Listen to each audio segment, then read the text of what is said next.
നമസ്കാരം. ഷെക്കീന ബിഗ് ഡിബേറ്റിലേക്ക് എല്ലാ പ്രിയപ്പെട്ട പ്രേക്ഷകർക്കും സ്വാഗതം. സുതാര്യത ഉറപ്പാക്കാനുള്ള നിയമ നടപടികളോ അതോ കാരുണ്യ പ്രവർത്തികളുടെ വഴി അടപ്പിക്കുന്ന ഭേദഗതിയോ? ഈ കഴിഞ്ഞ ദിവസങ്ങളിൽ കേന്ദ്ര സർക്കാർ പുറപ്പെടുവിച്ച FCRA ഭേദഗതിയുമായി ബന്ധപ്പെട്ട് പുറപ്പെടുവിച്ച ചില ചട്ടങ്ങളിൽ ഭേദഗതി കൊണ്ടുവന്ന് പുറപ്പെടുവിച്ച വിജ്ഞാപനങ്ങൾ വളരെയധികം ആശങ്കയ്ക്കാണ് വഴിവെച്ചിരിക്കുന്നത്. പ്രത്യേകിച്ച് ഭാരതത്തിൽ കാരുണ്യ പ്രവർത്തികൾക്ക്, ജീവകാരുണ്യ പ്രവർത്തനങ്ങൾക്കൊക്കെ നേതൃത്വം വളരെ കൂടുതൽ നൽകിക്കൊണ്ടിരിക്കുന്ന ക്രൈസ്തവ സഭകൾക്ക് ഇത് വലിയൊരു ആശങ്കയാണ് സൃഷ്ടിച്ചിരിക്കുന്നത്. അക്ഷരാർത്ഥത്തിൽ പറയുകയാണെങ്കിൽ ഇങ്ങനെ വരിഞ്ഞ് മുറുക്കുന്ന ഒരു അവസ്ഥ. യഥാർത്ഥത്തിൽ ഇതിലൂടെ ഭരണകൂടം എന്താണ് ലക്ഷ്യമിടുന്നത്? ഈ പുതിയതായി പുറപ്പെടുവിച്ച ഈ വിജ്ഞാപനങ്ങൾ ഈ കാരുണ്യ പ്രവർത്തനങ്ങൾക്ക് നേതൃത്വം നൽകുന്ന കത്തോലിക്ക സഭ ഉൾപ്പെടെയുള്ള സംവിധാനങ്ങൾക്ക് എത്തരത്തിലാണ് അത് ദോഷകരമായി ബാധിക്കുക? ഈ വിഷയങ്ങളാണ് ഇന്ന് ഷെക്കീന ബിഗ് ഡിബേറ്റ് ചർച്ച ചെയ്യാൻ ആഗ്രഹിക്കുന്നത്. ഇനി ചർച്ചയിൽ നമ്മോടൊപ്പം ചേരുന്നു മുതിർന്ന മാധ്യമ പ്രവർത്തകൻ ശ്രീ ജോർജ് കള്ളിവേലിൽ, ഒപ്പം തന്നെ മാധ്യമ പ്രവർത്തകൻ ശ്രീ ആൻഡോ അക്കര, ഒപ്പം തന്നെ CBCA ലീഗൽ സെല്ലിൽ നിന്നും അഡ്വക്കേറ്റ് സിസ്റ്റർ ആശ പോൾ CHF. ആദ്യം ശ്രീ ആൻഡോ അക്കര, നിലവിൽ ഈ FCRA അത് ഇത്തരത്തിൽ കർശനമാക്കാനുള്ള ഏതെങ്കിലും ഒരു സാഹചര്യം രാജ്യത്ത് നിലനിൽക്കുന്നുണ്ടോ? ഇത്തരത്തിൽ ഈ ചട്ടങ്ങൾ ഈ കർശനമാക്കുന്നതിലൂടെ കേന്ദ്ര സർക്കാർ ലക്ഷ്യമിടുന്നത് ആരെയാണ്? ശ്രീ ആൻഡോ അക്കര.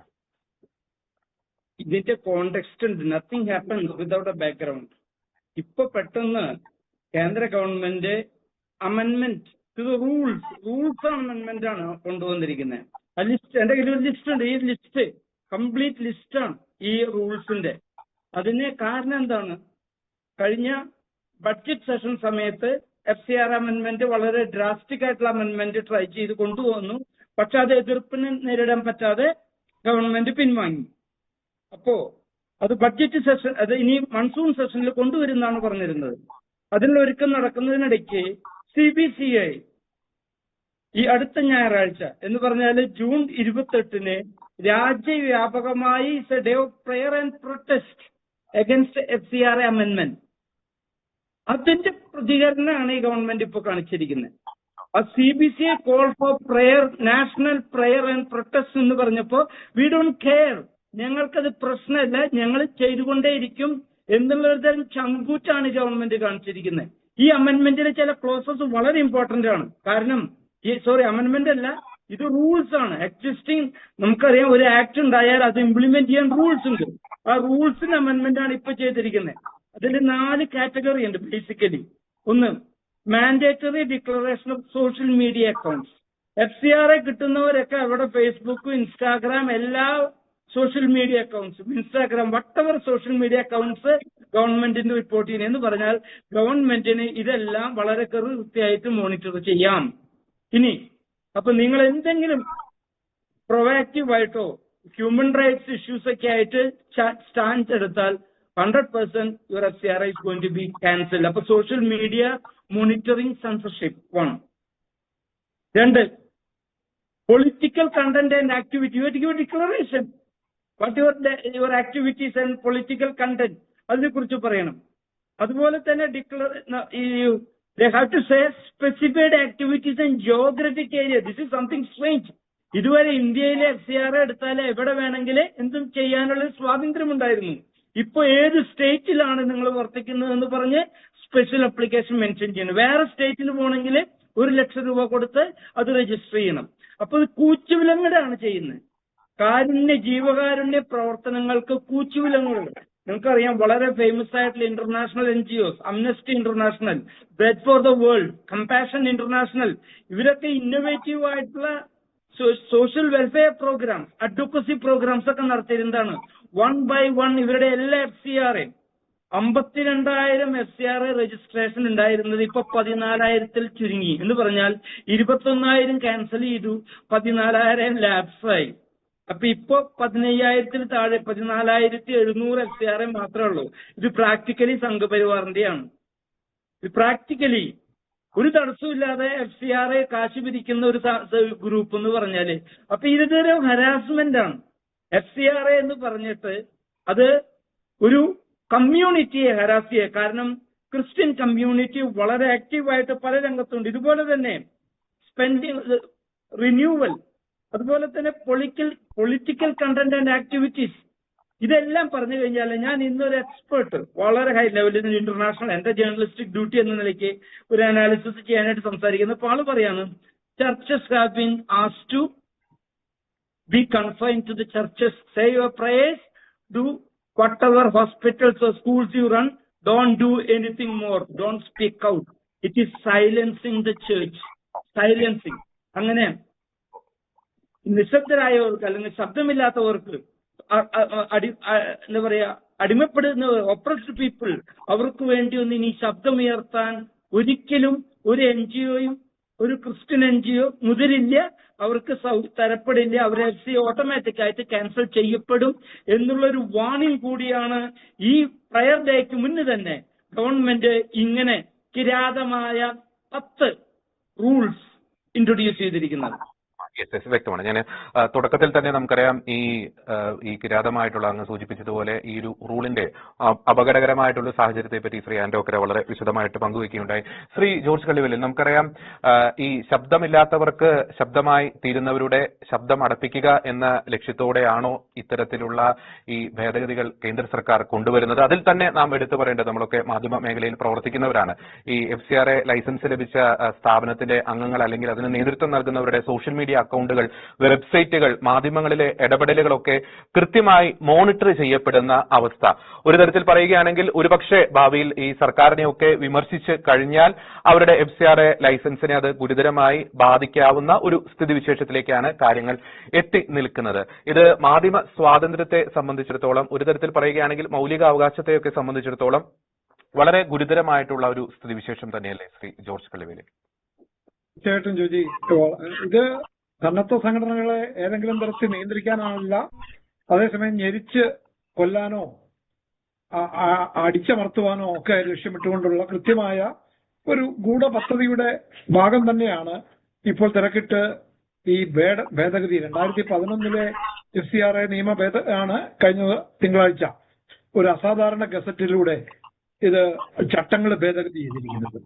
നമുക്കറിയാം, ഈ എന്തെങ്കിലും കാരണത്താൽ ഒരു FCRA ലൈസൻസ് സർക്കാർ പുതുക്കി കൊടുക്കാതിരിക്കുകയോ അല്ലെങ്കിൽ ലാപ്സാകുകയോ അല്ലെങ്കിൽ എന്തെങ്കിലും തടസ്സം വരികയോ ഒക്കെ ചെയ്താൽ, സാങ്കേതികമായ തടസ്സങ്ങൾ ഉണ്ടായാൽ പോലും അത് അവരുടെ സ്വത്തുക്കൾ മുഴുവൻ, കോടികളുടെ സ്വത്തുക്കൾ മുഴുവൻ പിടിച്ചെടുക്കാൻ കഴിയുന്ന രീതിയിലുള്ള ഒരു നിയമ ഭേദഗതി പാർലമെന്റിൽ അവതരിപ്പിച്ച് അത് മരവിപ്പിച്ച് നിർത്തിയിരിക്കുന്നത് മാത്രമേ ഉള്ളൂ.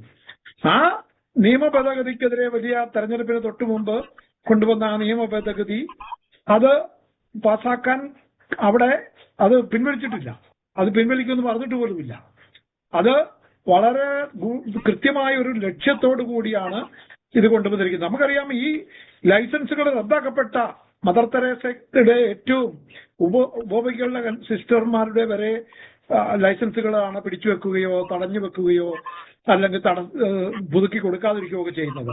അതേസമയം നമുക്കറിയാം, ഈ ഭൂരിപക്ഷ സമുദായത്തിൽപ്പെട്ട വൻകിട NGO-കൾ പ്രവർത്തിക്കുന്നുണ്ട്. ആരുടെയും പേര് പറയാൻ ഉദ്ദേശിക്കുന്നില്ല. അത് ബാബ രാംദേവ് മുതൽ കേരളത്തിലുള്ള പല ഏജൻസികളടക്കം വലിയ കോടികൾ വന്നൊഴുകുന്ന അത്തരം ഏജൻസികൾക്ക് ഒരു തടസ്സവും അവർക്കുണ്ടാവുന്നില്ല. അതേസമയം ന്യൂനപക്ഷ വിഭാഗങ്ങള്, പ്രത്യേകിച്ച് ക്രൈസ്തവ വിഭാഗങ്ങള്, അവരാണ് അരികുവൽക്കരിക്കപ്പെട്ട സമൂഹത്തിലെ ഏറ്റവും പാവപ്പെട്ടവർക്ക് വിദ്യാഭ്യാസം, ആരോഗ്യം അടക്കമുള്ള കാര്യങ്ങളിലെല്ലാം എങ്ങനെയൊക്കെ അവർക്ക് സഹായം എത്തിക്കാൻ കഴിയുന്ന രീതിയിൽ എവിടുന്നൊക്കെ സഹായം കിട്ടാമോ ആ സഹായങ്ങൾ എത്തിച്ച് കൃത്യമായ കണക്ക് നമ്മൾ ഓരോ NGO-കളും അവർ കൊടുക്കുന്നുണ്ട്, ഓരോ സ്ഥാപനവും കൊടുക്കുന്നുണ്ട്. സർക്കാരിലേക്ക് ഇൻകം ടാക്സ് മാത്രമല്ല, കൃത്യമായി FCRA പുതുക്കുന്നതിന് മുമ്പായി ഓരോ രൂപയുടെ വരവും അത് എവിടെ നിന്ന്, ആരിൽ നിന്ന്, എങ്ങനെ കിട്ടിയെന്നും അതിന്റെ ഏത് ഏജൻസി വഴി ഇവിടെ കിട്ടിയെന്നും അത് എങ്ങനെ ചെലവഴിച്ചുവെന്നും അത് കൃത്യമായി സർക്കാർ നിയമിച്ചിരിക്കുന്ന നിയമത്തിൽ പറയുന്ന വ്യവസ്ഥകൾക്ക് പൂർണ്ണമായി വിധേയപ്പെട്ടുകൊണ്ട് ആണ് ഇതെല്ലാം കൊടുക്കുന്നത്. സ്വാഭാവികമായിട്ടും ഇതിനെതിരെ ഏതെങ്കിലും ഒരു സംഘടന പ്രവർത്തിച്ചാൽ അവർക്കെതിരെ നടപടിയെടുക്കാൻ ഇന്ത്യയിൽ ഇഷ്ടംപോലെ നിയമം നിലവിലുണ്ട്. അപ്പൊ അതൊന്നുമല്ല ലക്ഷ്യം.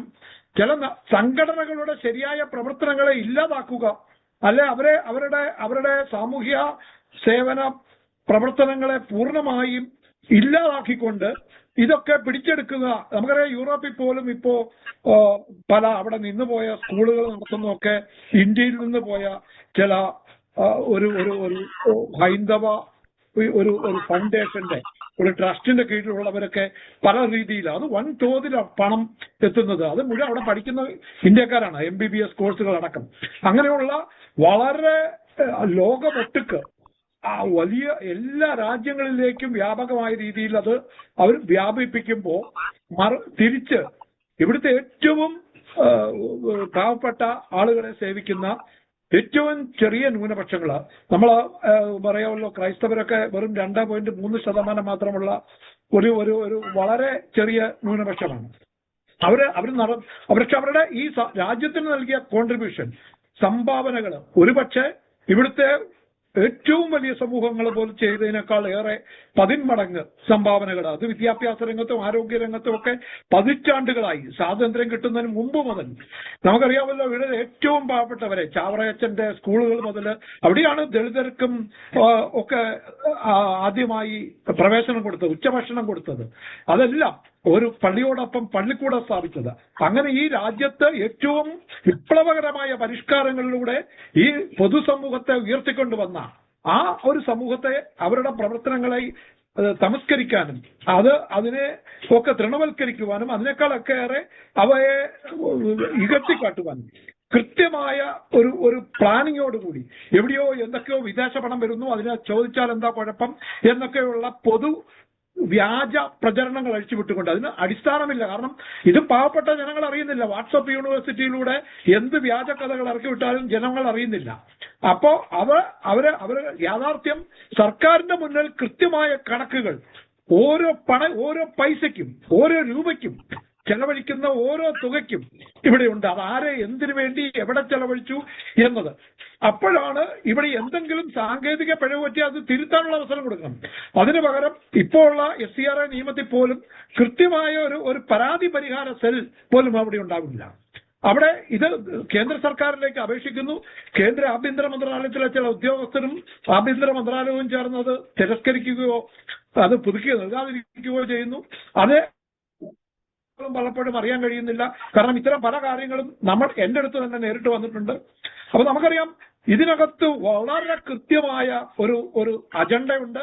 അതൊരു സംഘപരിവാർ അജണ്ടയാണ് എന്ന് തന്നെ പറയേണ്ടി വരും. ഒരു കാര്യം കൂടി സാർ, അങ്ങ് ഡൽഹി രാഷ്ട്രീയത്തെയും ഒക്കെ കൃത്യമായി നിരീക്ഷിക്കുന്ന ഒരു വ്യക്തി കൂടിയാണ്. നമുക്കറിയാം നേരത്തെ നിയമസഭാ തെരഞ്ഞെടുപ്പിന്റെ സമയത്താണ് FCRA ഭേദഗതി ബില്ല് പാർലമെന്റിലൊക്കെ കൊണ്ടുവരാനുള്ള ഒരു നീക്കം, ശക്തമായിട്ടുള്ള പ്രതിഷേധം ഉയരുന്ന ഒരു സാഹചര്യം നമ്മുടെ മുൻപിൽ ഉണ്ടായിരുന്നു. ഇപ്പോഴും ആ ഒരു ഭേദഗതി മരവിപ്പിച്ചിട്ടില്ല. അങ്ങ് പറഞ്ഞതുപോലെ ഒരു വാളായി നമ്മുടെ തലയ്ക്ക് മുകളിൽ ഇങ്ങനെ നിൽക്കുന്നുണ്ട്. അപ്പോൾ അതിനുശേഷം ഇപ്പൊ CBCയുടെ നേതൃത്വത്തിൽ KCBCയുടെ ഒക്കെ നേതൃത്വത്തിൽ അഭിനന്ദ പിതാക്കന്മാര് വൈദികരൊക്കെ കൃത്യമായി കേന്ദ്ര സർക്കാരിന്റെ അടുത്തൊരു ഡയലോഗിന് ഒക്കെ ശ്രമിച്ചതാണ്. അത് നടക്കുകയും ചെയ്തു. പക്ഷെ അവർ മുന്നോട്ട് വെച്ച ആവശ്യങ്ങളോട് ഒരു അനുഭാവപൂർണമായിട്ടല്ല ഒരു പ്രതികരണം വന്നിരിക്കുന്നത് എന്നതിന്റെ വ്യക്തമായിട്ടുള്ള സൂചനയില്ലേ ഇപ്പൊ കഴിഞ്ഞ തിങ്കളാഴ്ച പുറപ്പെടുവിച്ച ഈ വിജ്ഞാപനം എന്ന് പറയുന്നത്? തീർച്ചയായിട്ടും നമുക്കറിയാം വലിയ തോതിലുള്ള പ്രതിഷേധമാണ് തെരഞ്ഞെടുപ്പിന് മുമ്പ് പാർലമെന്റിലും പുറത്തും പൊതുസമൂഹത്തിലും ഉയർന്നത്, പ്രത്യേകിച്ച് കേരളത്തില്. അപ്പൊ നിയമസഭാ തെരഞ്ഞെടുപ്പിന് മുണ്ടായിരുന്ന രാഷ്ട്രീയ നേട്ടത്തിന് വേണ്ടി അത് തൽക്കാലത്തേക്ക് മരവിപ്പിച്ചു. അത് പ്രതീക്ഷിച്ച വോട്ടുകൾ കിട്ടിയിട്ടുണ്ട് എന്ന് അവർ കരുതുന്നില്ലാത്തത് കൊണ്ടാകാം. അത് ഇനി കിട്ടിയാൽ തന്നെ ഇപ്പൊ ഉണ്ടാകാവുന്ന നടപടികളൊന്നും ഇന്നിപ്പോ ഇതിനെതിരെ എതിർത്തുകൊണ്ട് ഇത് പിൻവലിക്കണമെന്നും ആവശ്യപ്പെട്ടുകൊണ്ട് പ്രധാനമന്ത്രിക്ക് Shri AICC general secretary Shri KC വേണുഗോപാലും ആഭ്യന്തരമന്ത്രിക്ക് ശ്രീ രാജ്യസഭയിലെ CPM നേതാവ് ശ്രീ ജോൺ ബ്രിട്ടാസും പ്രത്യേകം കത്തയച്ചിട്ടുണ്ട്. കാരണം ഇത് ഇവിടുത്തെ സന്നദ്ധ പ്രവർത്തനങ്ങളെ തന്നെ ഇല്ലാതാക്കുന്നതും ഈ രാജ്യത്തെ ഏറ്റവും പാവങ്ങളോടും പൊതുസമൂഹത്തോടും ഉയർത്തുന്ന വെല്ലുവിളിയാണെന്നും അതിനാൽ ഇത് എത്രയും വേഗം ഈ വിവാദ ചട്ട ഭേദഗതികൾ പിൻവലിക്കണമെന്നും പൊതുസമൂഹത്തിൽ വിശദമായ ചർച്ച വേണമെന്നും ഈ MPമാര് ആവശ്യപ്പെട്ടിട്ടുണ്ട്. പക്ഷേ നമുക്കറിയാം കേരളത്തിൽ നിന്നുള്ള MPമാർ ഒഴികെയുള്ളവര് ഇക്കാര്യത്തിൽ മൗനം പാലിക്കുകയാണ്. അതിനകത്ത് പോലും നമുക്ക് ചില നിഗൂഢതകൾ കാണാൻ കഴിയും. ഈ ക്രൈസ്തവരുടെ സംരക്ഷകരായി അവതരിച്ച മറ്റു പലരും ഇപ്പം മിണ്ടാതിരിക്കുകയാണ്. ഈ വിവാദ ഭേദഗതികളെ കുറിച്ച് ഒരു അക്ഷരം ഉരിയാടാൻ BJPയുടെ പ്രമുഖ നേതാക്കൾ തയ്യാറാകുന്നില്ല. അവർക്ക് ഇത് ശരിയല്ല എന്ന് തോന്നുന്നുണ്ടെങ്കിൽ അവരത് തള്ളിപ്പറയേണ്ടതാണ്. പക്ഷെ തള്ളിപ്പറയില്ലെന്ന് മാത്രമല്ല ഇതിനെയൊക്കെ പരോക്ഷമായി പിന്തുണയ്ക്കുന്ന സമീപനങ്ങൾ ഉള്ളിൽ ഉണ്ടാകുന്നുണ്ടോ എന്ന് സംശയിക്കേണ്ടി വരും. എന്തായാലും ഈ 2011 വിദേശ സംഭാവന നിയന്ത്രണ നിയമത്തില് SCRA നിയമത്തില് കൊണ്ടുവരുന്ന ഈ ഭേദഗതി അതിനകത്ത് വലിയ കുരുക്കുകളുണ്ട്. നമുക്കറിയാം പ്രവർത്തന മേഖലകൾ നേരത്തെ അത് വിദ്യാഭ്യാസം, സാംസ്കാരികം, സാമൂഹികം, സാമ്പത്തികം, മതം എന്നിങ്ങനെ 5 വിഭാഗങ്ങളിലെ വിശാലമായ മതം, അതിനെ ഇപ്പൊ 105 കൃത്യമായി ചിട്ടപ്പെടുത്തി. അത് ആരോഗ്യ മേഖലയിലടക്കം പലതിനെക്കുറിച്ചും പരാമർശം പോലുമില്ല. അപ്പൊ എവിടെ പ്രവർത്തിക്കണമെന്ന് സർക്കാർ നിശ്ചയിക്കുകയാണ്. ഇവിടെ ഒരു പൗരനുള്ള സ്വാതന്ത്ര്യം പോലും, ഒരു സാധാരണ പൗരന്റെ മൗലിക അവകാശമാണ് അവന്റെ അഭിപ്രായ സ്വാതന്ത്ര്യം, രാഷ്ട്രീയ സ്വാതന്ത്ര്യം, മതസ്വാതന്ത്ര്യം, അവന് പരസ്നേഹം, അവന്റെ സഹോദരനോട് സഹായിക്കാനുള്ള അവന്റെ അവകാശം, ഇതൊക്കെ ഇതുപോലെ നിഷേധിക്കപ്പെടുന്നതാണ് ഇതിന്റെ മറയിൽ കൊണ്ടുവന്നിരിക്കുന്ന, അതായത് മൗലികാവകാശങ്ങളിലേക്ക് പോലും പരോക്ഷമായി കടന്നു കയറുന്ന ചട്ടഭേദഗതികളാണ് ഉണ്ടായിരിക്കുന്നത്. അതാണ് ഈ 105 ആക്കി പരിമിതിപ്പെടുത്തിയത്, ഭൂമിശാസ്ത്രപരമായ നിയന്ത്രണങ്ങൾ കൊണ്ടുവരുന്നത്. ഇന്ത്യയിൽ ഒട്ടാകെ ഇപ്പൊ കാരിത്താസ് ഇന്ത്യ പോലുള്ള ഇന്ത്യയിൽ എത്രയോ പതിറ്റാണ്ടുകളായി പ്രവർത്തിക്കുകയും ഒരു കുഞ്ഞ് ആക്ഷേപം ഉണ്ടാക്കാതെ പ്രവർത്തിക്കുന്ന ഇത്രയും സന്നദ്ധ സംഘടനകളുടെ പ്രവർത്തനങ്ങളെ പോലും പരിമിതപ്പെടുത്തിക്കൊണ്ട് അവർക്ക് ഫീസ് ഈടാക്കിക്കൊണ്ട് അവര് ഏതെങ്കിലും നിശ്ചിത പരിമിതിക്ക് അപ്പുറത്തോട്ട്, അത് എഴുതി കൊടുത്തിട്ടുള്ളതിന് അപ്പുറത്തോട്ട് എന്തെങ്കിലും കടന്നാൽ അതിൽ നിന്ന് ഫീസ് ഈടാക്കുകയും അതിന് പിഴ ഈടാക്കുകയും ഒക്കെ ചെയ്യുന്നു. 30% വരെ പിഴ ഈടാക്കുന്നു. അതുപോലെ ഈ പ്രധാന പ്രവർത്തകർ ചീഫ് ഒരു പ്രയോഗം നടത്തിയിട്ടുണ്ട്. ഇതൊക്കെ വലിയ അപകടകരം. ഫംഗ്ഷണറി എന്ന് പറയുന്ന ഈ പ്രയോഗത്തിലൊക്കെ വലിയ അപകടമുണ്ട്. കാരണം സാധാരണഗതിയിൽ അതിന്റെ സിഇഒയോ MDയോ അല്ലെങ്കിൽ അതിന്റെ ചീഫ് എക്സിക്യൂട്ടീവ് ഡയറക്ടർമാരോ ഗവേണിംഗ് ബോഡി അംഗങ്ങളോ ഒക്കെയാണ് വരേണ്ടത്. പക്ഷെ ഇവിടെ നിങ്ങൾ ഭരണകാര്യങ്ങളിലോ അല്ലെങ്കിൽ സ്ഥാപനത്തിന്റെ നേരിട്ടുള്ള നടത്തിപ്പിലോ മാനേജ്മെന്റിലോ പങ്കാളിയായിട്ടുള്ള ആരെയും, അത് ചിലപ്പോൾ അവിടെ ഇരിക്കുന്ന ഫിനാൻസ് മാനേജർ ആയിരിക്കാം, അവരെ പോലും അവരെഴുതുന്ന ഒരു ലേഖനം പോലും പൊക്കിക്കൊണ്ട് വന്ന് പ്രശ്നങ്ങൾ ഉണ്ടാക്കാം. അപ്പോൾ ഇത് എങ്ങനെയൊക്കെ കൂട്ടാൻ കഴിയും? അതുപോലെ വിനിയോഗിക്കുന്നതിന് 10 ലക്ഷം രൂപയുടെ ഒരു വിനിയോഗത്തിനുണ്ട് നിയന്ത്രണം ഏർപ്പെടുത്തിയിട്ടുണ്ട്. 2 വർഷത്തില് ചുരുങ്ങിയത് 10 ലക്ഷം രൂപ വിനിയോഗം. അത്ര പോലും കിട്ടാത്ത ചില സംഘടനകളുണ്ട്. എങ്ങനെ ചെലവഴിക്കാൻ പറ്റും? അതുപോലെ ഈ മതപരിവർത്തനത്തിന്റെ ഒരു കുരുക്കുണ്ടാക്കി വെച്ചിരിക്കുകയാണ്. അത് ആർക്കെതിരെയും എപ്പോഴും എവിടെയും ഒരു തെളിവുമില്ലാതെ ആരോപിക്കുകയും അതിന്റെ മറവിൽ ഈ നല്ല പ്രവർത്തനങ്ങൾ നടത്തുന്നവരെ ഇല്ലാതാക്കുകയും ചെയ്യുന്ന നമുക്കറിയാം 2.7% ഇന്ത്യയുടെ 1951 സെൻസസിലുണ്ടായിരുന്ന ഇന്ത്യയിലെ ക്രൈസ്തവരുടെ എണ്ണം ഇപ്പൊ 2.3% ഏറ്റവും അവസാനത്തെ സെൻസസിലുള്ളത്. ഇപ്പോ ഇത്രയേറെ ലക്ഷക്കണക്കിന് ആളുകളുടെ എണ്ണം കുറഞ്ഞ, അതായത് നമുക്കറിയാമല്ലോ ഈ 100 കോടിയിൽ നിന്ന് 140 കോടിയിലേക്ക് ഇന്ത്യയുടെ ജനസംഖ്യ വരുമ്പോൾ ഈ 40 കോടിയിൽ ഈ ഭൂരിപക്ഷ സമുദായവും രണ്ടാമത്തെ ന്യൂനപക്ഷ സമുദായവും മാത്രമേ ഉള്ളൂ. ബാക്കി എല്ലാ ന്യൂനപക്ഷ സമുദായങ്ങളും, അത് ക്രൈസ്തവരായിക്കൊള്ളട്ടെ, സിഖുകാരായിക്കൊള്ളട്ടെ, ജൈനന്മാരായിക്കൊള്ളട്ടെ, അങ്ങനെ എല്ലാവരും ബുദ്ധിസ്റ്റുകളായിക്കൊള്ളട്ടെ, അവരുടെ എല്ലാം ജനസംഖ്യ കുറയുകയാണ് ചെയ്യുന്നത്. എന്നിട്ടും മതപരിവർത്തനം എന്ന ഒരു വ്യാജ കാർഡിറക്കി, അത് മദർ തെരേസയ്ക്കെതിരെ പോലും ഉന്നയിച്ചവരാണ് ഈ രാജ്യത്തുള്ളത്. അപ്പം ഈ അനുച്ഛേദം 25 ഉറപ്പ് നൽകുന്ന ഭരണഘടനയുടെ അനുച്ഛേദം 25 ആർട്ടിക്കിൾ 25 ഉറപ്പ് നൽകുന്ന ഒത്തിരി പൗരാവകാശങ്ങളുണ്ട്. സാധാരണക്കാരന്റെ സ്വാതന്ത്ര്യത്തിലേക്കുള്ള അത് ഇഷ്ടമുള്ള മതം സ്വീകരിക്കാനും പ്രചരിപ്പിക്കുവാനും ഒക്കെ ഉള്ള അവകാശങ്ങളെ അതുപോലും കടന്നു കയറാനായിട്ട് പരോക്ഷമായ വഴി.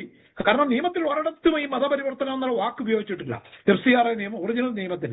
പക്ഷേ ഇപ്പൊ കൊണ്ടുവന്ന ചട്ട ഭേദഗതിയിൽ അത് ഉൾപ്പെടുത്തിക്കൊണ്ട് പുതിയൊരു ഭീഷണിയുടെ ഒരു ഡെമോക്രാസിന്റെ വാൾ പോലെ തലയ്ക്ക് മുകളിൽ ഇത്തരം സംഘടനകളെ കൊണ്ടുവന്നുകൊണ്ട് അവരുടെ മീഡിയ അക്കൗണ്ടുകള്, വെബ്സൈറ്റുകള്, മാധ്യമങ്ങളിൽ വന്നിരിക്കുന്ന ലേഖനങ്ങള്, അല്ലെങ്കിൽ കറണ്ട് അഫയേഴ്സ് അല്ലെ ന്യൂസുമായി ബന്ധപ്പെട്ട എന്തെങ്കിലും ഒരു നിർമ്മിച്ച ലേഖനമായിക്കോട്ടെ, ഒരു പരിപാടി ആയിക്കൊള്ളട്ടെ, ഒരു സോഷ്യൽ മീഡിയ പരിപാടി, ഇതിനൊക്കെ നിയന്ത്രണങ്ങൾ കൊണ്ടുവരുന്നത് വഴി ഇത് വളരെ കൃത്യമായ ഒരു ഗൂഢപദ്ധതിയോടുകൂടി ഈ രാജ്യത്തെ ന്യൂനപക്ഷങ്ങളെ, പ്രത്യേകിച്ച് ക്രൈസ്തവ വിഭാഗങ്ങളെ അമർച്ച ചെയ്ത് അവരെ ഇല്ലാതാക്കാനും അവരുടെ പ്രവർത്തനങ്ങളെ ഇകഴ്ത്തിക്കാട്ടിക്കുവാനും അതിനെ ആക്ഷേപിച്ച് ഇല്ലാതാക്കുന്ന ഈ ഒരു സമീപനം ഒരു തരത്തിലും ഒരു ജനാധിപത്യ രാജ്യത്തിന് അംഗീകരിക്കാൻ കഴിയില്ല. ജനാധിപത്യ മതേതര മൂല്യങ്ങളിൽ ഉൾക്കൊണ്ടുകൊണ്ട് ഇന്ത്യൻ ജനത തന്നെ, അത് ഭൂരിപക്ഷ സമുദായത്തിലെ നല്ലവരായ ജനങ്ങൾ തന്നെ ഇതൊക്കെ ചെറുത്തു തോൽപ്പിക്കും എന്ന കാര്യത്തിൽ എനിക്ക് സംശയം. വളരെ വ്യക്തമാണ്. വളരെ ഗൂഢ അജണ്ട ഇതിന്റെ പിന്നിൽ തന്നെയുണ്ട് എന്ന് ശ്രീ ജോർജ് കള്ളിവേലിൽ വ്യക്തമാക്കുന്നു. അഡ്വക്കേറ്റ് സിസ്റ്റർ ആശപ്പോൾ, നമുക്കറിയാം ഈ പറയുന്ന ഭേദഗതി തിങ്കളാഴ്ച കൊണ്ടുവന്ന അസാധാരണ വിജ്ഞാപനത്തിലൂടെ കേന്ദ്ര സർക്കാർ കൊണ്ടുവന്ന ആ ചില ഭേദഗതികൾ, അതിൽ തന്നെ നമുക്കറിയാം ഈ 105ന്റെ ഒരു പരിധി, ഈ ഷെഡ്യൂളുകളുടെ എണ്ണം 105ആയിട്ട് പരിമിതപ്പെടുത്തുന്നു. ആ വിഭാഗത്തിൽ പെടുന്ന കാര്യങ്ങൾക്ക് മാത്രമേ ഈ FCRA ഫണ്ട് വിനിയോഗിക്കാൻ പാടുള്ളൂ. ഒപ്പം തന്നെ നമുക്കറിയാം ഭൂമിശാസ്ത്രപരമായിട്ടുള്ള ഒരു പരിധി, ഈ മതപരിവർത്തനത്തിന്റെ അത്തരത്തിലുള്ള ഒരു കുരുക്ക്, പിന്നെ ഈ വിനിയോഗവുമായി ബന്ധപ്പെട്ടുള്ള വിഷയങ്ങൾ, അത് നമ്മൾ ഒരു പ്രാക്ടിക്കൽ തലത്തിൽ ഈ ക്രൈസ്തവ സഭകൾ നേതൃത്വം നൽകുന്ന, ക്രൈസ്തവ സഭകൾ മാത്രമല്ല മറ്റ് NGOs ഒക്കെ നേതൃത്വം നൽകുന്ന ഈ സന്നദ്ധ പ്രവർത്തനങ്ങളെ എത്തരത്തിൽ ഗുരുതരമായി ബാധിക്കാനുള്ള ഒരു സാധ്യതയുണ്ട്? അഡ്വക്കേറ്റ് സിസ്റ്റർ ആശപ്പോൾ. ബഹുമാനപ്പെട്ട നമ്മുടെ സ്പീക്കേഴ്സും ഒക്കെ നന്നായി സംസാരിച്ച് മിക്കവാറും അത് വളരെ ക്ലിയർ ആണ്. 105 ഒരു പർപ്പസുകളുടെ എണ്ണം 105ലേക്ക് കൊണ്ടുവന്ന് ലിമിറ്റഡ് ആക്കി നമ്മളുടെ പ്രവർത്തന പരിധിയെ കൺട്രോൾ ചെയ്യും. ഇത് it's not just a regulation, control. അപ്പൊ ഇതൊരു വലിയ കൺട്രോളാ. അപ്പൊ ഈ വേർഡിങ്സിന് ഉള്ളിൽ എന്ത് വരണം എന്ന് തീരുമാനിക്കുക ഗവൺമെന്റ്, ദ സിസ്റ്റം.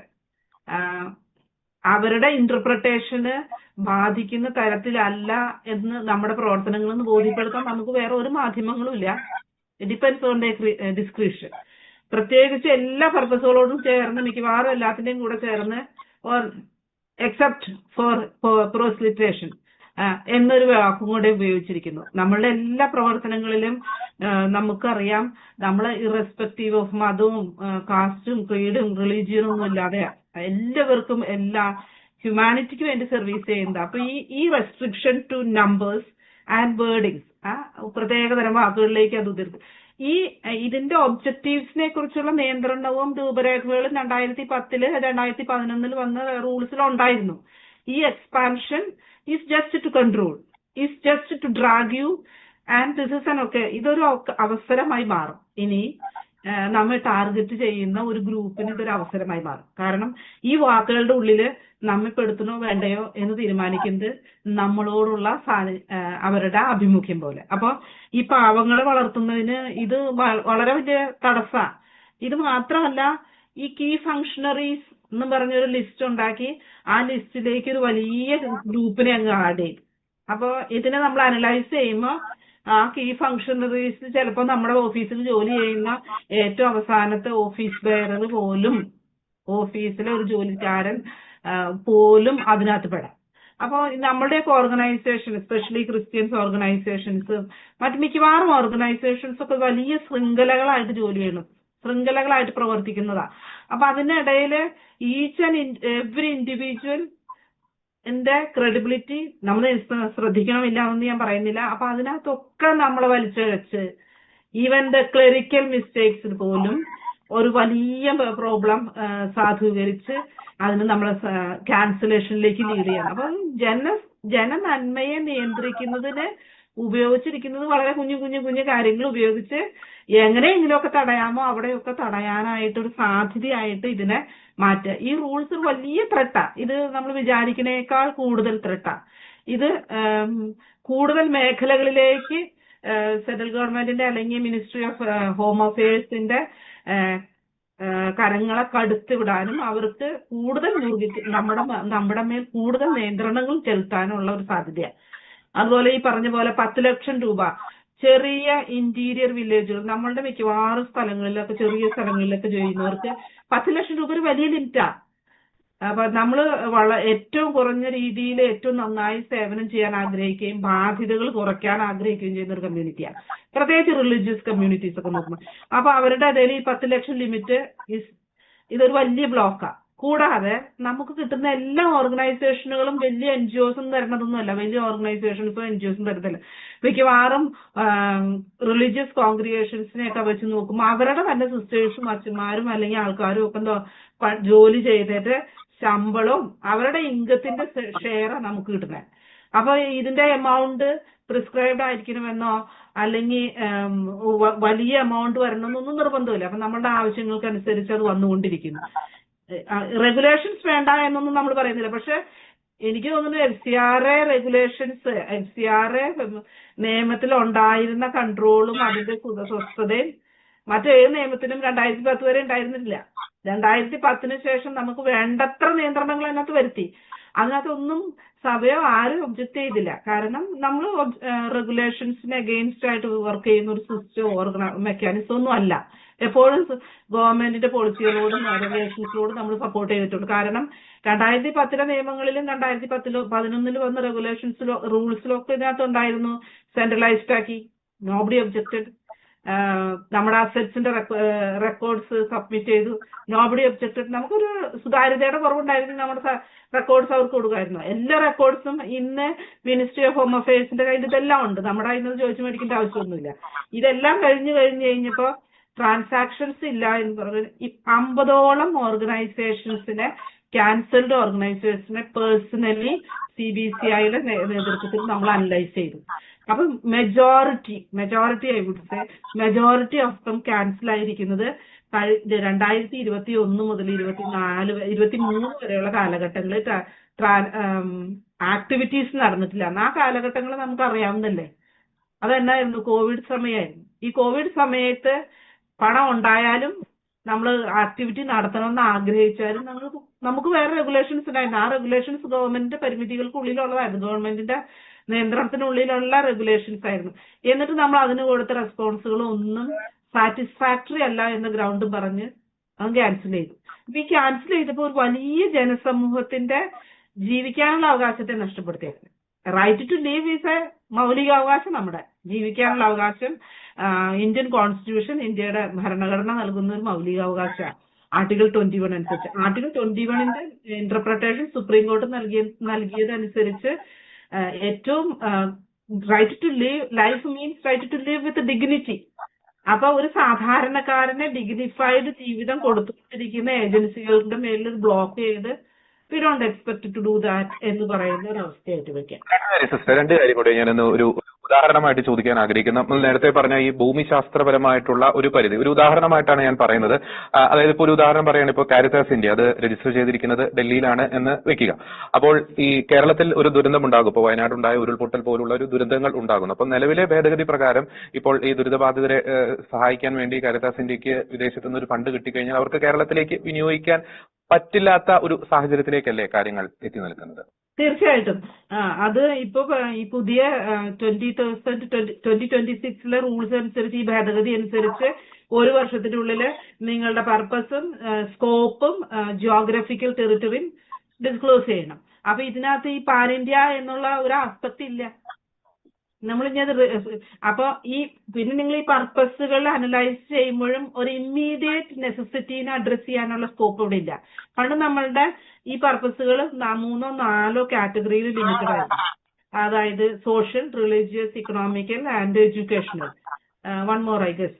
അപ്പൊ ഇതിന്റെ ഇടയിൽ നമുക്ക് നന്മയായിട്ട് വരുന്നത്, സമൂഹത്തിന് നന്മയായിട്ട് വരുന്ന എല്ലാത്തിനും ഉൾക്കൊള്ളിക്കായിരുന്നു.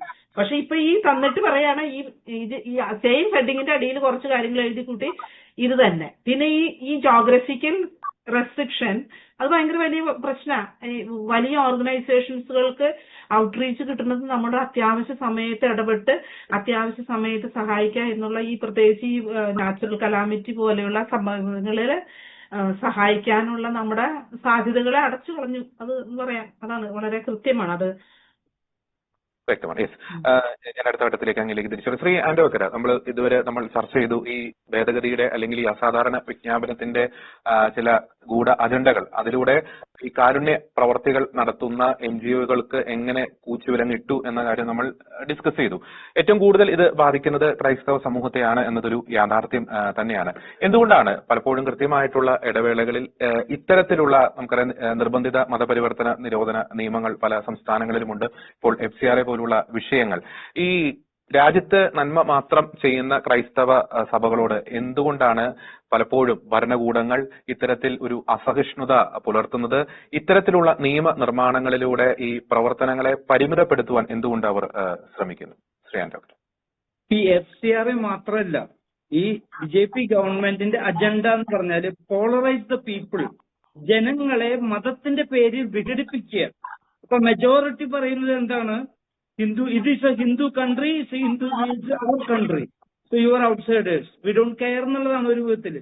ഒരു ഹൈക്കോടതി, അലഹബാദ് ഹൈക്കോടതി ജഡ്ജി പോലും പറഞ്ഞത് ഇങ്ങനെ ഇവിടുന്നൊക്കെ നടന്നു കഴിഞ്ഞാൽ ഇത് ഹിന്ദുസ് മൈനോറിറ്റി ആയി മാറും. ഇത് 80% ഉള്ള ഹിന്ദുക്കൾ. അപ്പൊ ആ ഒരു രാഷ്ട്രീയ സംഹിതയുടെ ഉള്ളിലാണ് ഇതെല്ലാം ഓപ്പറേറ്റ് ചെയ്യുന്നത്. ഇപ്പൊ ഒരു ഉദാഹരണം പറയും. ഇപ്പോ ഒരുപാട് കൗണ്ടർ പ്രൊപ്പഗാൻഡയുണ്ട്. FCRAയുടെ ഒരു വശത്ത് അതിലെ അന്യായവും അത് ചോക്കിംഗ് ദ സോഷ്യൽ സർവീസിനൊക്കെ എന്ന് പറഞ്ഞ് പ്രതിഷേധമുയരുന്ന എല്ലാ തരത്തിലും പാർലമെന്റിലും മാധ്യമങ്ങളിലും സോഷ്യൽ മീഡിയയിലൊക്കെ ഒരുപാട് ക്രിറ്റിസിസം വരുമ്പോൾ സംഘപരിവാറിന്റെ ശിങ്കടികൾ പറയുന്ന ഒരു അവകാശവാദം എന്താണ്? ഇത് ആന്റി നാഷണൽ ആക്ടിവിറ്റീസിനെ തടയാനുള്ളതാണ്, അതുകൊണ്ടാണ് FCRA കേർബ് ചെയ്യുന്നത്. അങ്ങനെയാണെങ്കിൽ ഞാനൊരു ക്ലാസിക്കൽ കേസ് പറയാം. മിഷനറീസ് ഓഫ് ചാരിറ്റി, മദർ തെരേസയുടെ സെന്ററുകളൊക്കെ ഞാൻ ഒരുപക്ഷെ ഒരുപാട് കണ്ടിട്ടുള്ള ആളാണ്, ഒരു വലിയ ഡോക്യുമെന്ററി ഒക്കെ ചെയ്തിട്ടുള്ളതാണ്. ഈ മദർ തെരേസയുടെ FCRA ക്യാൻസൽ ചെയ്തു 2021 ക്രിസ്മസ് ദിനത്തില്. അത് വളരെ തമാശയാണ്. കേട്ട ഏത് പൊട്ടനും മനസ്സിലാവും അതിന്റെ അജണ്ട. അതിന്റെ പിന്നിലുള്ള ഗൂഢ അജണ്ടയാണ് കാണിക്കുന്നത്. മിഷനറീസ് ഓഫ് ചാരിറ്റിയുടെ FCRA ക്യാൻസൽ ചെയ്യുന്ന ഓർഡർ വരുന്നത് ക്രിസ്മസിന്റെ അന്ന്. Christmas is A national holiday. അന്നേ ദിവസം ഇങ്ങനെ ഒരു ഓർഡർ എടുക്കുമ്പോൾ ആ ഗവൺമെന്റ് എന്താണ് പറയുന്നത്? ഞങ്ങൾ എന്തും ചെയ്യും, വി ഡോണ്ട് കെയർ. മദർ തെരേസയല്ല, ദൈവം പോലും വന്നാലും ഞങ്ങളുടെ അജണ്ട തുടരും. എന്നിട്ട് എന്ത് സംഭവിച്ചേ? 2 ആഴ്ചക്കുള്ളിൽ ലോകവ്യാപകമായിട്ട് പ്രതിഷേധം വന്നു. ബ്രിട്ടീഷ് പാർലമെന്റിലെ UK പാർലമെന്റിൽ റെസൊല്യൂഷൻ പാസ്സാക്കി. ഗതികെട്ട് 2 ആഴ്ചക്കുള്ളിൽ കൊച്ചുകുട്ടി പോലെ ഗവൺമെന്റ് FCRA റെസ്റ്റോർ ചെയ്തു. അപ്പൊ ഈ FCRA എന്ന് പറയുന്നത് ഇപ്പൊ രാജ്യത്ത് നടക്കുന്ന മറ്റു ഈ ആന്റി കൺവെർഷൻ ലോസ്, എവിടെ പോയാലും എന്താണ് ആന്റി കൺവെർഷൻ ലോ ആക്ട് ചെയ്യുന്നത്? എന്തിനാണ്? അത് പോളറൈസ് ദ പീപ്പിൾ. ജനങ്ങളെ മതത്തിന്റെ പേരിൽ വേർതിരിച്ച് കാണിക്കുക. അവർ ക്രിസ്ത്യാനിയാണ്, നമ്മൾ ഹിന്ദുക്കളാണ്. ഈ ഹിന്ദു മെജോറിറ്റിയെ പോളറൈസ് ചെയ്യാൻ വേണ്ടിയുള്ള ഒരു അജണ്ട അത് പലതരത്തിലാണ് നടക്കുന്നത്. ഇപ്പൊ മധ്യപ്രദേശിലും സെൻട്രൽ മറ്റ് ഛത്തീസ്ഗഡിലൊക്കെ ഹോസ്റ്റലുകളെല്ലാം അടച്ചുപൂട്ടി. Commission for protection of child rights അത് ഉപയോഗിച്ചിട്ട് ഓരോ ഹോസ്റ്റലിലും കയറി ഇറങ്ങി റെസ്ട്രിക്ഷൻസ് പറഞ്ഞ് ഹോസ്റ്റലുകളൊക്കെ അടച്ചു. എന്താണ് സംഭവിക്കുന്നത്? ഈ വിദൂരമായ ഗ്രാമങ്ങളിലും മലകളിലും കുന്നുകളിലൊക്കെ വിജനമായ സ്ഥലങ്ങളിൽ താമസിക്കുന്ന കൊച്ചുകുട്ടികളെ കൊടുന്ന് പഠിച്ച് അവരൊക്കെ നന്നായി അവർ എഡ്യൂക്കേറ്റഡ് ആയി കഴിയുമ്പോൾ അവരുടെ അവകാശങ്ങൾ, രാജ്യത്ത് ഇക്വാളിറ്റിയും കമ്പാഷനൊക്കെ വേണമെന്നൊക്കെ വിശ്വസിക്കുന്ന ഒരു സമൂഹം വളർന്നു വന്നുണ്ട്. ഒരു IAS ഓഫീസറെ ഞാൻ കേട്ടിട്ടുണ്ട്. ഇത് ചർച്ച് ഹോസ്റ്റലിൽ വളർന്നു വന്നത് ക്രിസ്ത്യാനിയൊന്നുമില്ല. അത് പറയാണ്, church made me what I am, church hostels made you what I am. പക്ഷെ അങ്ങനെയുള്ള ഹോസ്റ്റലുകളൊക്കെ അടച്ചുപൂട്ടി കഴിയുമ്പോൾ എന്താണ്? ഈ ചൂഷണം നടക്കും. ഈ പറയുന്ന എന്താണ് ഹിന്ദുയിസം അണ്ടർ ത്രെട്ട്, ഹിന്ദുയിസത്തിന്റെ ഭീഷണിയാണ്. അപ്പൊ ഈ പ്രൊപ്പഗാൻഡയ്ക്കൊക്കെ വഴിയൊരുക്കാനായിട്ട് എന്തൊക്കെ വഴിയുണ്ടോ? അപ്പോ സാമൂഹ്യ സേവന രംഗത്ത് ഏറ്റവും മുന്നോട്ട് നിൽക്കുന്നത് ആരാണ്? ക്രിസ്ത്യാനികളാണ്. ഇന്ത്യയിലെ ഏത് പേരെടുത്ത പ്രസ്ഥാനങ്ങൾ എടുത്താലും അവർക്കൊരു ക്രിസ്ത്യൻ ഇൻസ്റ്റിറ്റ്യൂഷൻ കണക്ഷൻ. അവിടെ നിന്നാണ് ആ values of compassion, love, care, sympathy ഇതെല്ലാം വരുന്നത്. അപ്പൊ അതിന്റെയൊക്കെ തരംഗം വെക്കുന്നതാണ്. ഇത് തന്നെയാണ് ഫാദർ സ്റ്റാൻസാമിക്കും സംഭവിച്ചത്. ഫാദർ സ്റ്റാൻസാമിയെ ടെററിസ്റ്റ് ആയിട്ട് കാണിച്ചത് എന്തിനാണ്? കാരണം ഈ ആദിവാസികളുടെ അവകാശങ്ങൾക്ക് വേണ്ടി അച്ഛൻ യുദ്ധം ചെയ്തു എന്ന് പറയാം. ഒരു എല്ലാ നിയാമികമായിട്ട് 4000-ഓളം നിരപരാധികളായ ആദിവാസി ചെറുപ്പക്കാരെ പത്തൽഗഡി എന്ന് പറയുന്ന ആദിവാസി ഗ്രാമങ്ങളിലെ ഈ ഗ്രാമത്തിൽ വന്ന് എന്തെങ്കിലും നിങ്ങൾ ഇൻഡസ്ട്രി എന്തെങ്കിലും ചെയ്യണമെങ്കിൽ ഗ്രാമസഭയുടെ അനുവാദം വേണമെന്നുള്ള ഒരു കല്ല് വെക്കുന്നു. പത്തൽഗഡി അവരെ അവകാശം.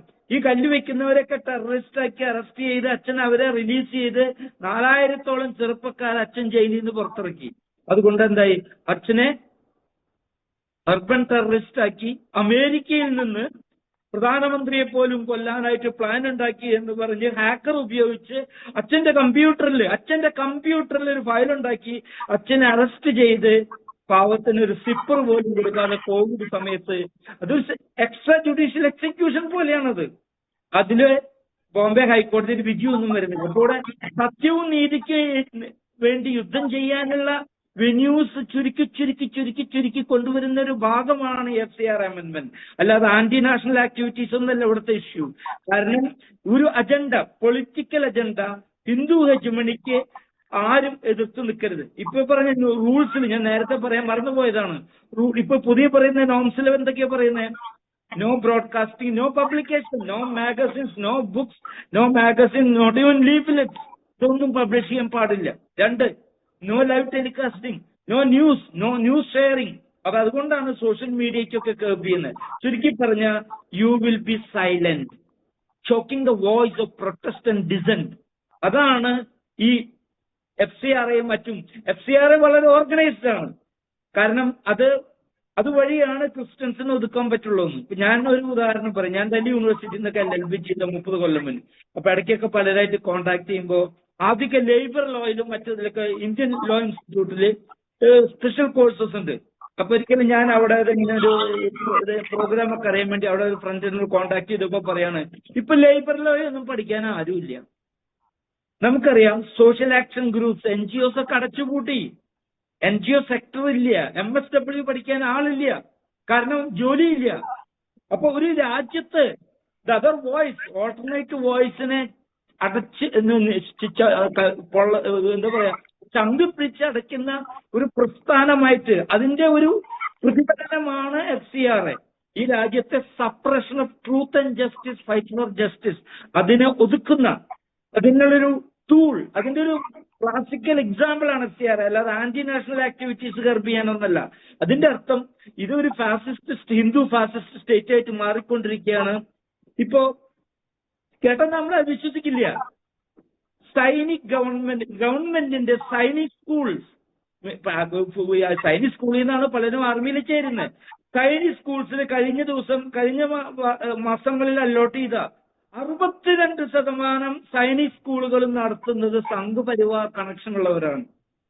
അപ്പൊ ഈ സൈനിക് സ്കൂളിൽ പോലും ആർമിയെ പോലും പൊളിറ്റിസൈസ് ചെയ്യുന്ന ഒരു സിസ്റ്റത്തിലാണ് ഈ FCRA അമെന്റ്മെന്റ് വരുന്നത്.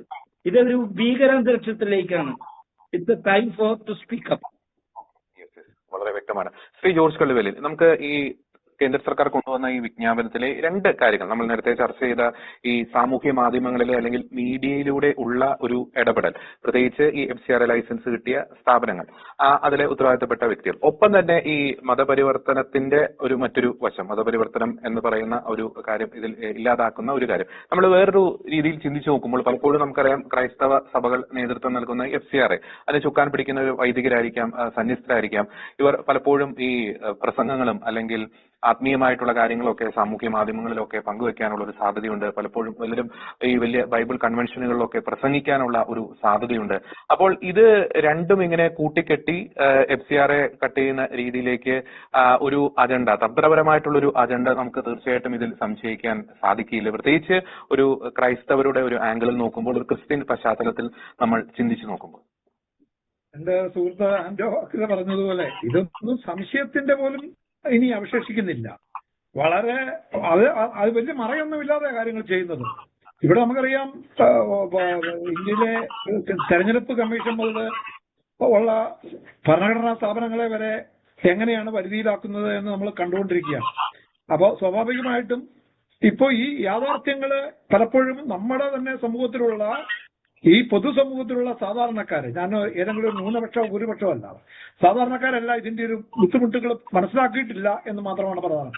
ഇപ്പൊ നമുക്കറിയാം ഈ സംഘടന, നമ്മുടെ സോഷ്യൽ മീഡിയ അക്കൗണ്ടുകളോ വെബ്സൈറ്റുകളോ മാധ്യമങ്ങളിലെ ലേഖനങ്ങളോ ഒന്നും വിലക്കിയിട്ടില്ല, വിലക്കുമല്ല ചെയ്തത്. അതിന് പകരം ഇതൊക്കെ നിരീക്ഷിക്കുകയാണ്. അതായത് സ്റ്റേറ്റിന്റെ ഒരു വലിയ നിരീക്ഷണം നിങ്ങളുടെ പോലെ ഉണ്ടെങ്കിൽ, ഇപ്പൊ ഞാനോ ജോജിയോ സിസ്റ്ററോ ഒക്കെ നടക്കുമ്പോൾ നമ്മളെ ഒരു പോലീസ് നിരീക്ഷിച്ചുകൊണ്ടിരിക്കുകയാണെങ്കിൽ നമുക്ക് ജീവിക്കാൻ പോലും പറ്റില്ല. ഭയപ്പാടിന്റെ ഒരു അന്തരീക്ഷത്തിലാണ്.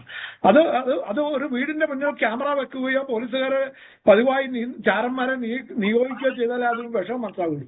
എന്ന് പറഞ്ഞ പോലെ നിങ്ങൾ ഇതുമായി പറയുന്ന എല്ലാ കാര്യങ്ങളെയും ഇവിടുത്തെ സർക്കാരിലെ ഉദ്യോഗസ്ഥന്മാർ, അതായത് എക്സിക്യൂട്ടീവിന് അനിയന്ത്രിതമായ അധികാരങ്ങളാണ് കൊടുക്കുന്നത്. എന്തിനേയും നിങ്ങൾക്ക് നിർവചിക്കാം. കാരണം കൃത്യമായൊരു നിർവചനം ഇതിനകത്ത് പറയുന്നില്ല. നിങ്ങൾക്ക് മതപരിവർത്തനം എന്ന് പറയുന്ന ആ ഒരു പുകമറ സൃഷ്ടിച്ചുകൊണ്ട് ആരെ വേണമെങ്കിലും നിങ്ങൾക്ക് ശിക്ഷിക്കാം, ഏത് ലൈസൻസ് വേണമെങ്കിലും റദ്ദാക്കാം, ആർക്കെതിരെ വേണമെങ്കിലും നടപടിയെടുക്കാം.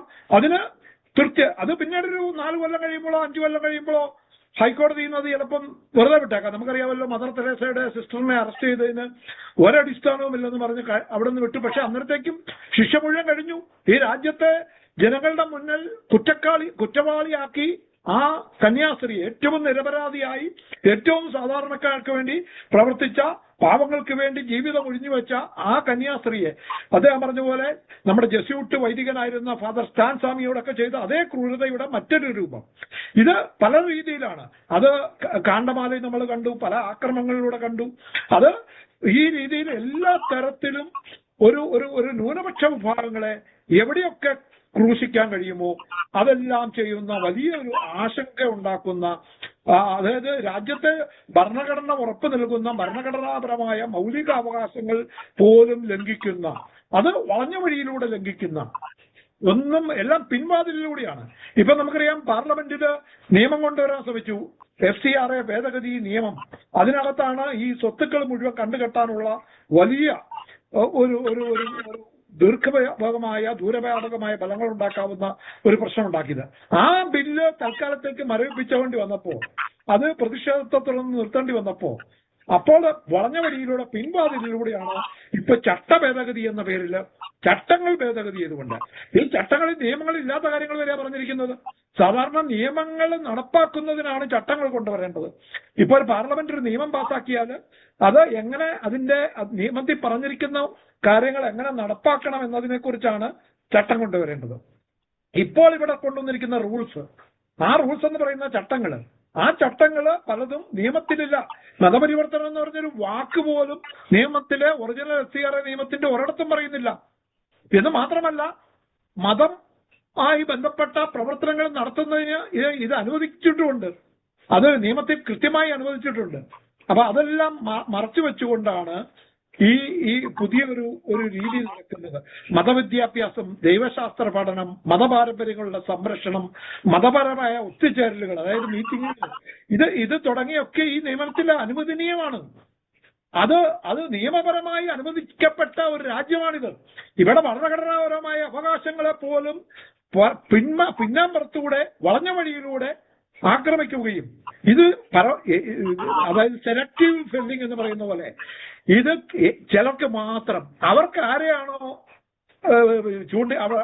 നിയന്ത്രിക്കേണ്ടത്, വരുതിയിലാക്കേണ്ടത്, ഭീഷണിപ്പെടുത്തേണ്ടത്, നിർത്തലാക്കേണ്ടത്, അവർക്കെതിരെ മാത്രം പ്രയോഗിക്കുകയും അതിനു വേണ്ടിയുള്ള ചില പഴുതുകൾ ഈ ചട്ടങ്ങളിലൂടെ കൊണ്ടുവരികയാണ് ചെയ്തിരിക്കുന്നത്. ഇത് തീർച്ചയായിട്ടും അപലപനീയമാണ്, അംഗീകരിക്കാനാവില്ല. ഇത് പിൻവലിക്കേണ്ടതുണ്ട്. എത്രയും പെട്ടെന്ന് ഈ രാജ്യത്തെ പൊതുസമൂഹം ഒറ്റക്കെട്ടായി നിന്ന് ഇതിനെതിരെ ശക്തമായ ഒരു പോരാട്ടം നമ്മൾ നടത്തേണ്ടതുണ്ട്. മറ്റൊരു കാര്യം ശ്രീ ജോർജ് കള്ളിവലിൽ, അതായത് അങ്ങ് സൂചിപ്പിച്ചതുപോലെ ഈ FCRA ലൈസൻസ് നേടിയ വ്യക്തി അല്ലെങ്കിൽ സ്ഥാപനവുമായി ബന്ധപ്പെട്ട വ്യക്തികൾ, അതിപ്പോ ക്രൈസ്തവ സഭകളുടെ ഭാഗത്തുനിന്ന് ചിന്തിച്ചു നോക്കുമ്പോൾ വൈദികരായിക്കോട്ടെ, സന്യസ്തരായിക്കോട്ടെ, അൽമായരായിക്കോട്ടെ, ഈ പുതുക്കിയ ചട്ട ഭേദഗതി പ്രകാരം അവരുടെ പുറകിൽ എപ്പോഴും ഒരു CCTV ക്യാമറ ഇങ്ങനെ ഉണ്ടാവും, അല്ലെ? തീർച്ചയായിട്ടും അതാണ് എന്റെ പ്രശ്നം മുഴുവൻ. CCTV ക്യാമറ മാത്രമല്ല, ഇതിന്റെ പുറത്ത് നിങ്ങളുടെ പ്രവർത്തനം തന്നെ ഇല്ലാതാക്കാൻ കഴിയുന്ന സർക്കാരിന്റെ വലിയ ഭീഷണി. അതാണ് ഡെമോക്രസിന്റെ വാൾ നിങ്ങളുടെ തലയ്ക്ക് മുകളിൽ തൂക്കിയിട്ടിരിക്കുകയാണ്. അത് ഡെമോക്രസിന്റെ വാൾ മാത്രമല്ല, 4 സൈഡിൽ നിന്നും അമ്പുകളും വെടിയുണ്ടകളും എപ്പോൾ എത്തുമെന്ന് നിങ്ങൾക്കറിയില്ല. നിങ്ങളെ ആരാക്രമിക്കും, എന്തിന്റെ പേരിൽ ആക്രമിക്കും, എന്തിനെ, എപ്പോൾ, ഏത് സമയത്ത്, ഏത് കുറ്റം കണ്ടെത്തി നിങ്ങളെ പീഡിപ്പിക്കും എന്ന കാര്യത്തിൽ ഒരു സംശയം ഉണ്ടാവുകയാണ്. നമുക്കറിയാമല്ലോ, ഇപ്പൊ ഈ മത സന്യാസ സഭകളുടെയൊക്കെ പലതിന്റെയും നമുക്കറിയാം. ഇപ്പൊ ഇറ്റാലിയൻ സഭകള്, അവിടെയുള്ള അതിന്റെ ശാഖകളാണ് ഇന്ത്യയിൽ പ്രവർത്തിക്കുന്നത്.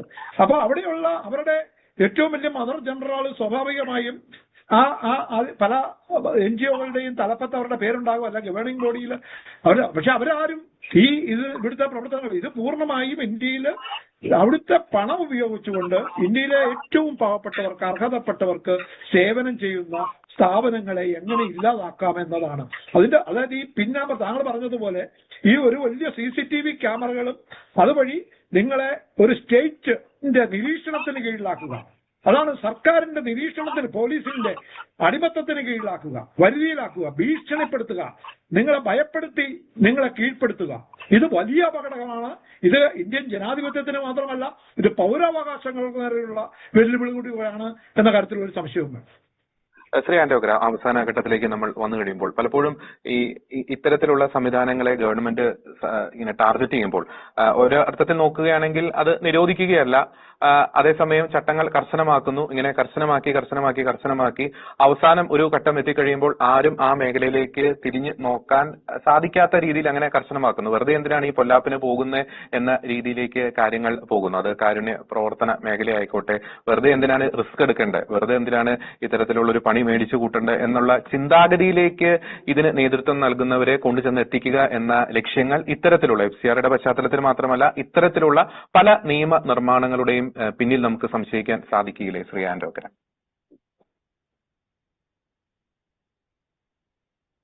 ശ്രീ ആന്റോഗ്ര കേൾക്കാമോ?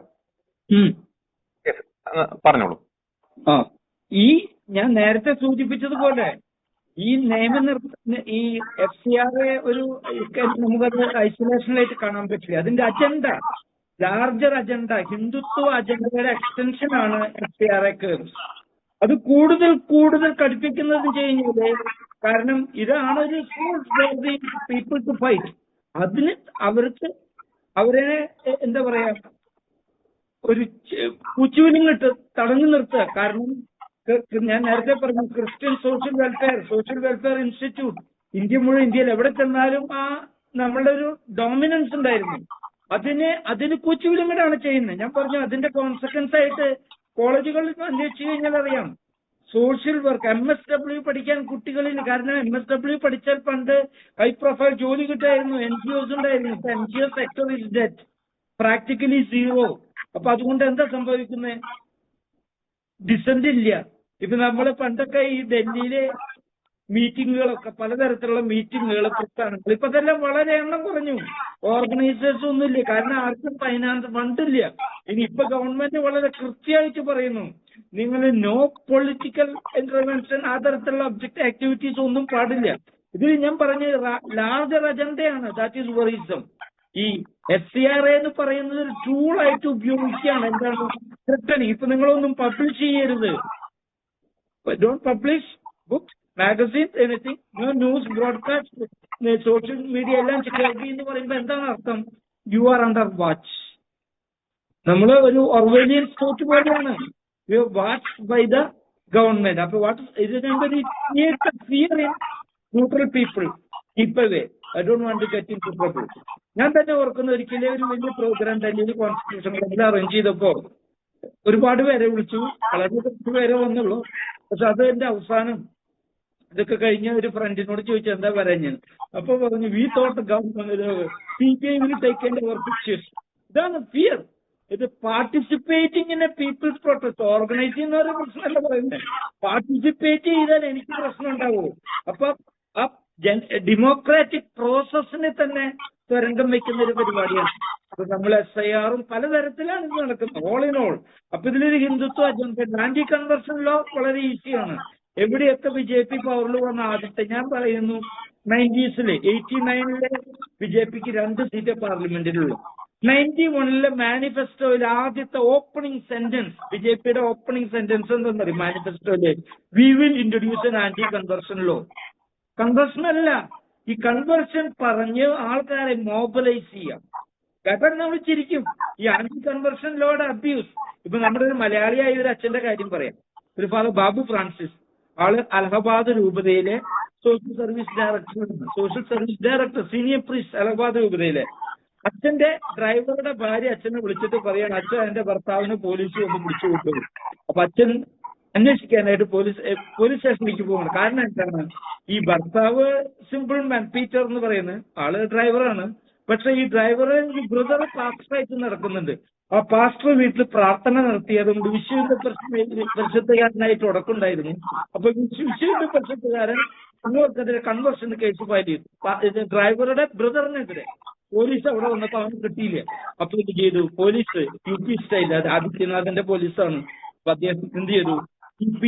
പീറ്ററിനെ പിടിച്ചുകൊണ്ടുപോയി. പീറ്ററിന്റെ മരുമകനെയും പിടിച്ചു, വേറൊരാളെ, അങ്ങനെ 3 പേരെ പിടിച്ചുകൊണ്ടുപോയി. അപ്പൊ ഈ പീറ്ററിന്റെ ഭാര്യ സാന്ദ്ര വന്ന് അച്ഛനോട് പറഞ്ഞു. അച്ഛൻ പോലീസ് സ്റ്റേഷനിൽ ചെന്ന് ചോദിച്ചു, എന്താണ് നിങ്ങൾ ചെയ്യുന്നതെന്ന്. ഉടൻ തന്നെ അച്ഛനും പിടിച്ച് ജയിലിലിട്ടു. എന്താണ് കിട്ടുന്നത്? അറ്റംപ്റ്റ് ടു മർഡർ, കൊലപാതക ശ്രമം. അച്ഛൻ 88 ദിവസം കഴിഞ്ഞിട്ട് ജയിലിൽ നിന്ന് പുറത്തിറങ്ങി. ഇതാണ് ആന്റി കൺവെർഷൻ ലോ. പ്രാക്ടിക്കലി 100 കണക്കിന് ആന്റി കൺവെർഷൻ കേസസ് രജിസ്റ്റർ ചെയ്യുന്നുണ്ട്. എല്ലാ അക്വിറ്റലാണ്. ഒരു കേസിൽ ഹാർഡ്ലി എനി കൺവിക്ഷൻ. കാരണം ഇതൊരു ട്രംപ് കാർഡാണ്. FCRA, ആന്റി കൺവെർഷൻ ലോ, ഇതെല്ലാം SIR, ഇതെല്ലാം ചെയ്യുന്നത് എന്താണ്? ഹിന്ദു നാഷണലിസ്റ്റ് അജണ്ടയ്ക്കുള്ള ഒരുക്കങ്ങളാണ്. അപ്പൊ അതിന്റെ പലതരത്തിൽ FCRA ഇപ്പോ ഒരു ഓപ്പൺ കൺഫ്രണ്ടേഷൻ വന്നു. പുതിയ ഗവൺമെന്റിന് ഒരു നാണക്കേടുണ്ടായി. അപ്പൊ അതുകൊണ്ടാണ് ജൂൺ 28 ഇന്ത്യ മുഴുവൻ പ്രാർത്ഥിക്കണം, പറ്റുന്നിടത്തൊക്കെ ഒപ്പ് ശേഖരണം നടത്തണം, പബ്ലിക് മീറ്റിംഗ് നടത്തണം എന്നൊക്കെ CBC അപ്പീൽ ചെയ്തു. അപ്പൊ എന്നാ CBC ഇന്ന് പിടിച്ചോ എന്ന് പറഞ്ഞിട്ട് NDA സർക്കാരിന്റെ ഒരു റിവേഴ്സ് ആക്ഷനാണ്. എന്ത്? 10 നോംസ് പുതിയത് റൂൾസ് അമെൻഡ് ചെയ്ത് മേഡ് ഇറ്റ് മോർ ഡ്രക്കോണിയൻ. അമെൻമെന്റ് വന്നിട്ടില്ലേ പ്രോപ്പർട്ടി എടുക്കുന്നത്? ഞാൻ പറയുന്നു, നേരത്തെ പറഞ്ഞു 52,700 FCRA ഉണ്ടായിരുന്നു. അതില് ഇനി 14,000-ലും മീതെ ഉള്ളൂ, 15,000-ന് താഴെയുള്ളൂ. ഇനി അതിന് വളരെ ചുരുക്കം ക്രിസ്ത്യൻ എൻജിഒ. എന്റെ കണക്ഷനിൽ ഞാൻ പലരൊക്കെ ഈ ലെവലിലൊക്കെ വർക്ക് ചെയ്യുന്നവരോടൊക്കെ ചോദിക്കുമ്പോൾ FCRA പോയി കഴിഞ്ഞു. FCRA ഉള്ള വളരെ ചുരുക്കം ക്രിസ്ത്യൻ ഓർഗനൈസേഷൻസ് ഇനിയുള്ളൂ. അപ്പൊ വീണ്ടും എന്തിനു പിന്നാലെ പോകുന്നത്? ഈ പ്രൊപ്പഗാൻഡ കണ്ടിന്യൂ ചെയ്യാൻ വേണ്ടിയിട്ടാണ്. To continue the Hindutva agenda. വളരെ വ്യക്തമാണ്. തീർച്ചയായിട്ടും നമുക്കറിയാം, ഏത് നിയമമായിക്കോട്ടെ അതിൽ സുതാര്യത നല്ലതാണ്. ആരോഗ്യപരമായിട്ടുള്ള നിയന്ത്രണങ്ങൾ അനിവാര്യമാണ്. പക്ഷേ അവിടെ നാം ഒരു കാര്യം ശ്രദ്ധിക്കേണ്ടിയിരിക്കുന്നു, ഈ കുളിപ്പിച്ച് കൊച്ചിനെ ഇല്ലാതാക്കരുത്. വളരെ സുതാര്യമായി പ്രവർത്തിക്കുന്ന ഗവൺമെന്റ് സംവിധാനങ്ങൾ മാറി നിന്ന മേഖലകളിൽ കടന്നു ചെന്ന് പാവപ്പെട്ടവർക്ക് വേണ്ടി നിസ്വാർത്ഥമായി സേവനം ചെയ്യുന്ന സന്നദ്ധ സംഘടനകൾക്ക് കൂച്ചുവിലങ്ങിടുന്ന ഇത്തരം സമീപനങ്ങൾ തന്നെയാണ് ആശങ്കകൾ രാജ്യത്ത് സൃഷ്ടിക്കുന്നത്. ഇത്തരത്തിലുള്ള തീവ്ര ഹിന്ദുത്വ അജണ്ടകൾക്കെതിരെ പൊതുസമൂഹത്തിന്റെ ഭാഗത്തു നിന്നും ഒപ്പം തന്നെ മതേതര സമൂഹത്തിന്റെ ഭാഗത്തു നിന്നും തീർച്ചയായിട്ടും പ്രതിഷേധ സ്വരങ്ങൾ ഉയർന്നുകൊണ്ടിരിക്കുന്നുണ്ട്. ക്രൈസ്തവ സഭകളുടെ ഭാഗത്തു നിന്നും പ്രതിഷേധ സ്വരങ്ങൾ ഉയർന്നുകൊണ്ടിരിക്കുന്നുണ്ട്. അത് ഭരണകൂടത്തിന്റെ കാതുകളിൽ എത്തട്ടെ, വേണ്ടത്ര തിരുത്തൽ നടപടികൾ സ്വീകരിക്കുവാൻ അവർക്ക് ഇടയാകട്ടെ എന്ന് ആശംസിക്കുന്നു. ഇനി ചർച്ചയിൽ വളരെ സജീവമായി പങ്കെടുത്ത ശ്രീ ജോർജ് കളിവേലിൽ, ഒപ്പം തന്നെ ശ്രീ ആൻഡോ അക്കര, സിസ്റ്റർ ആശ പോൾ, 3 പേർക്കും നന്ദി.